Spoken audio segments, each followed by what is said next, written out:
टपून बसला होता काळ कसा महापुरुषावरती, देशोदेशी वार्ता पसरता हादरून गेली ही धरती.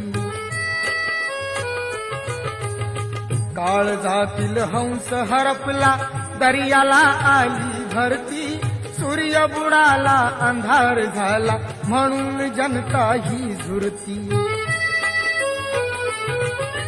प्रगतीचे ते युगे दिनाची, प्रगतीचे ते युगे दिनाची गुपित मागे सारली. दुष्ट काळाने भीमरायांची प्राणज्योत ती चोरली.